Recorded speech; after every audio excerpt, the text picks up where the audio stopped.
que me está de brazos cruzados sin reclamar un reparto xusto dos fondos que prevé o Estado ou dos fondos que prevé a Unión Europea. Desde logo, un goberno responsable neste momento estaría traballando e defendendo os intereses das familias galegas. O que estaría facendo é precisamente reclamar un reparto xusto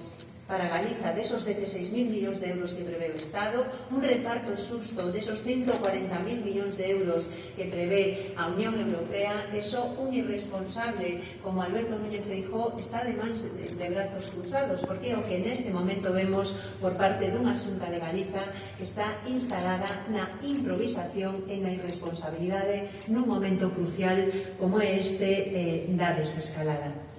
E, efectivamente, para cambiar esa irresponsabilidade e ese pasotismo é polo que estamos hoxe aquí representando a candidatura do BNG pola provincia de Pontevedra e facendo aquí un acto en Vigo, que seguro que moitos e moitas temos unha situación de déjà vu, ainda que sexa noutro espazo, pero ainda que pasaron 3 meses e cambiaron moitas cousas, hai algo que non cambiou, e non cambiou as ganas que temos desde o BNG de poñer en marcha un cambio real para este país e a convicción de que ese cambio é posible si todas as persoas que estamos disconformes con unha Galiza que vai a menos, cunha Galiza na que nos privatizan a sanidade, cunha Galiza na que nos están recortando no máis importante,